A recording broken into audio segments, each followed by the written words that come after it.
Disclaimer: I do not own the clips or music shown. These are used for review and entertainment purposes. Thank you.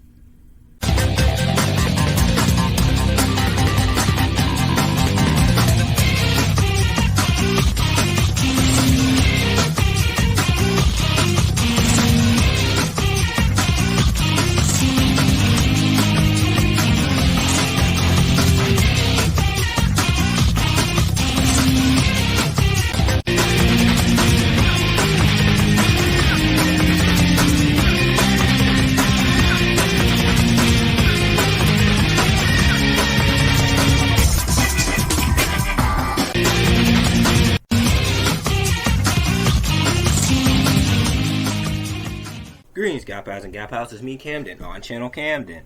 See, I talked about Marvel things and DC things. You know, those superhero movies out there. I talked about, X-Men Origins Wolverine and the Ryan Reynolds Green Lantern, which I also call Lantern Pool. 90s Captain America, Mike Corman's Fantastic Four, and Dark Phoenix, and Nicolas Cage's Ghost Rider. Today, it's neither companies. Today we're talking about a truly superior superhero movie today that's not even based off of a comic book, specifically Sky High. Sky High was a movie released by Disney in 2005 about a boy named Will Stronghold. Will was a son of two superheroes, and he goes to a school where you get to control your powers, and you go to school with other superheroes, learn to control their powers as well. This movie, it was praised for its in-jokes and it being a pretty good movie overall. And today I'm going to talk about if it still holds up many years later, and how it's an underrated classic. And mind you, this is also before the MCU. This was during the times of Spider Maguire and Hugh Jackman wearing black leather suits and Ben Affleck dressing up as a devil. Voice. Now, let's jump right in, shall we? So the movie begins with a comic narration from Will Stronghold, talking about how his parents are great heroes and him trying to test out his powers, which he has none, by the way. He has 0 to no powers. And his father is also being played by Kurt Russell. Wait a minute. Kurt Russell being a dad in a superhero movie. Will, wait, he might be an evil planet that may kill your mom. Use the power of Pac-Man to defeat him. And friendship and flashbacks. We get introduced to a character named Layla, played by Caitlin from The Flash. Danielle Panabaker. And she totally doesn't like Will at all. Totally, they're just friends, and neither of them have feelings for each other. Totally, they do not, and totally won't have a love triangle in this movie at all. Totally will not. And then they go on the bus for the first day of school, and it's this guy that looks like Arnold from Magic School Bus. Alright, class, we're about to go to a mutant school. Get the bully characters, because you gotta have those in teen movies, of course. Lash and Speed. The kid that has his hat backwards for some reason. Well, you know that kid. And there's also the guy that's like an evil Mr. Fantastic. And then we're introduced to the love interest of this movie, named Ramona Flowers. Her name is Gwen Grayson, played by Mary Elizabeth Winstead, who also played Ramona Flowers. Still falls in love with her, of course. To be honest, I don't blame them. Then they go to the gym, where their principal is Lynda Carter. It's okay, their professor is Tobey Maguire. Oh, and also their janitor is Christian Bale, always bringing a gravelly voice when someone drops a piece of trash. Pick that garbage up! Oh, and also Hugh Jackman is also our history teacher. He knows a lot about a bunch of wars. Don't forget our math teacher, Ezra Miller. They're out there committing a bunch of crimes. Anyways, they're introduced to Coach Boomer, played by the legendary Bruce Campbell. And you see, he gives a very, very good performance on judging if a student can be a hero or a sidekick by their powers.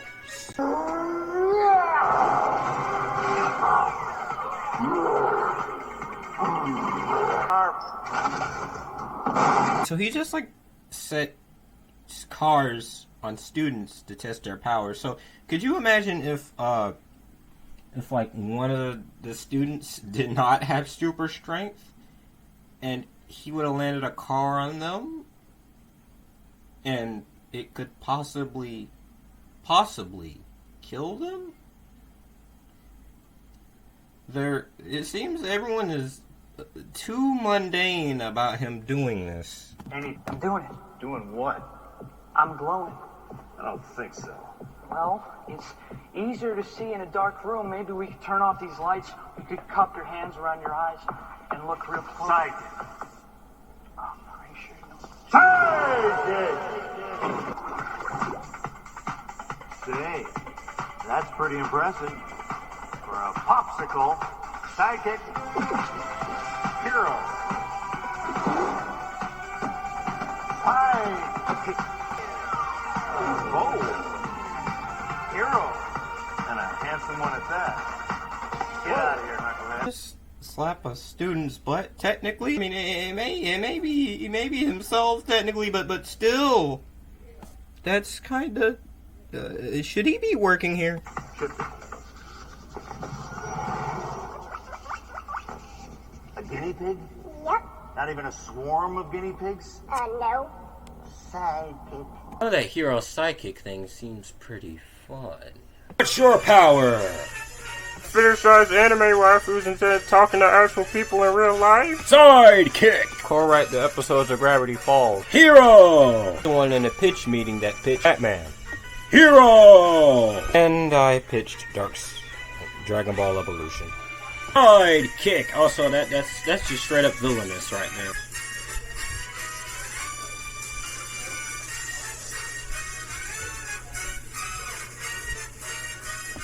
You don't need to say anything. That is a straight up hero right there. He doesn't even say his powers. That is a hero. And then Will goes to the sidekick class. Because they separated hero and sidekick classes. Yes. So yeah, if you put Mario and Luigi in the school, Luigi will go to the sidekick class, and Mario will go to the hero class. Their teacher is... Hero support. My name is... Captain America, who? Hey, All-American Boy has this as his ringtone. Soldier Boy, Fab 5 Freddy. He's spinning, I said, my. Flash is fast, Flash is cool. Friends swap supply, Flash ain't no dude, and you don't stop. And something happens with a mix of Kevin 11 and the Human Torch. Meet Warren Peace. Peace is the son of a villain that Will's dad took to jail. And he hates Will, of course, because of that. And then a fight in the cafeteria happens. Oh my god, we haven't had a fight like this in the cafeteria since Peter Parker and Flash Thompson. It was in the hallway, but still. I'm alone! Oh my gosh, he has powers now. So yeah, Will has powers now, and after that cafeteria fight, surely his parents will be at least a bit disappointed. There is, while the father... William Theodore Stronghold. Come here. Of course, with his newfound powers, he goes to the hero class with Gwen. And also, there's another fight at the gym. Well, it's kind of a training or whatever, but still, it's still one of the greatest fight scenes of all time.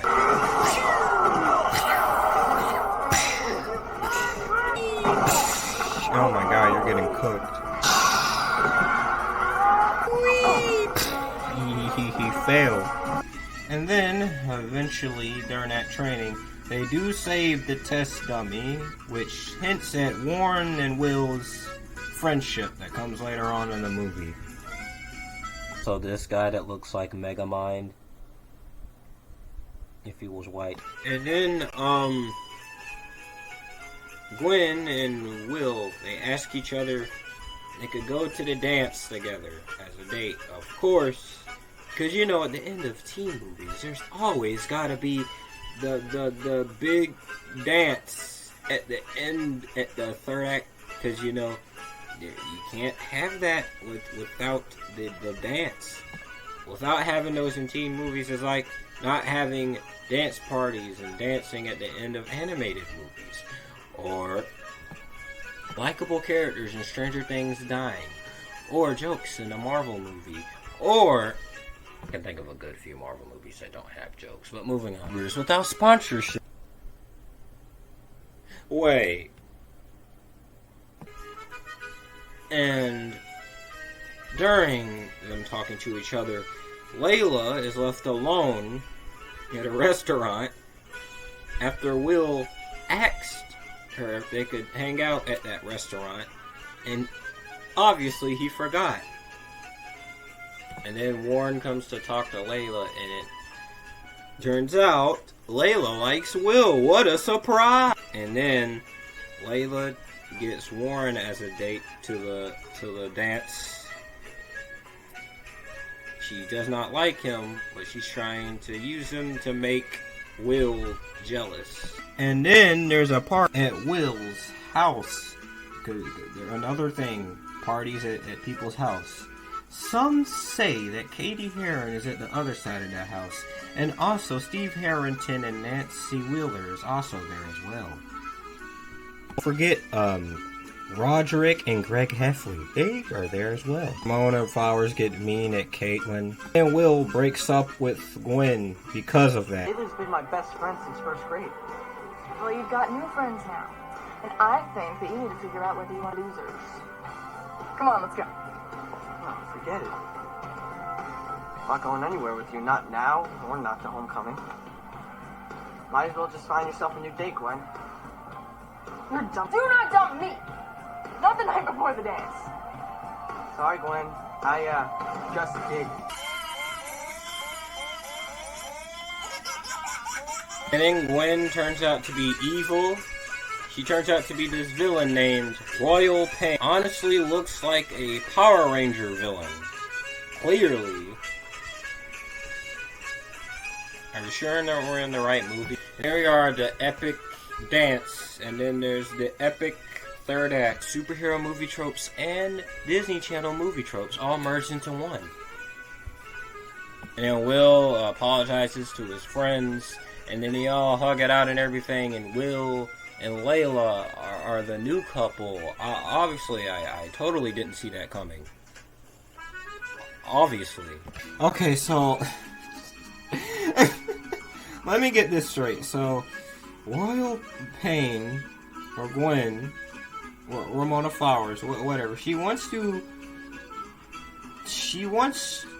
her plan. She wants to create a school for babies to raise so they could be villains.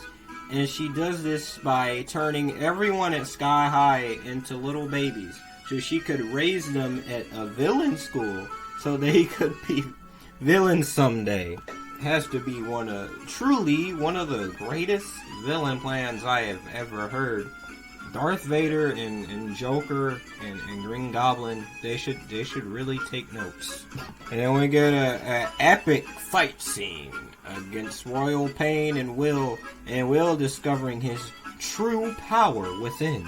Then Will saves Tom Kenny. Obviously, they beat Royal Pain, and then everyone gets turned back to normal, and then Phineas and Ferb music starts playing. My girlfriend became my arch enemy became my best friend, and my best friend became my girlfriend. But hey, that's high school.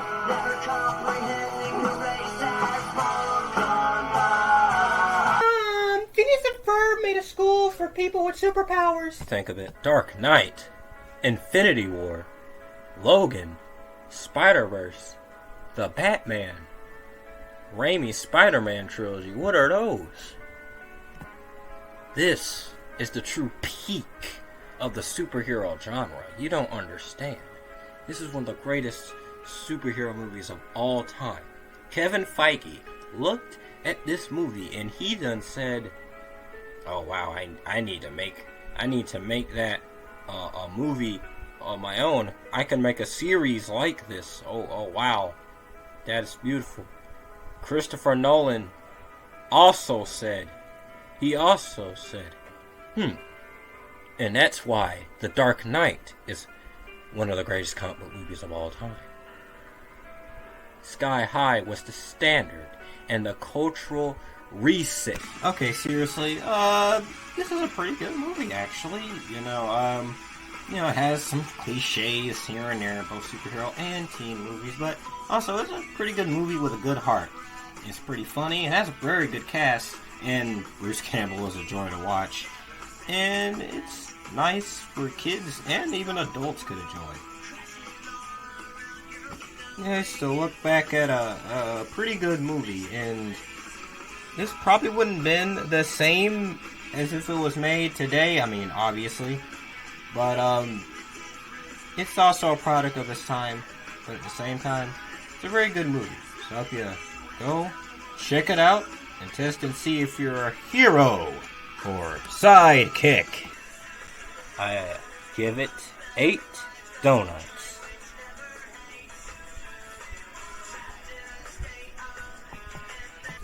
Well, thank you guys for watching. Hope you like, comment, but not a mean comment, and subscribe. And also, what am I reviewing next week?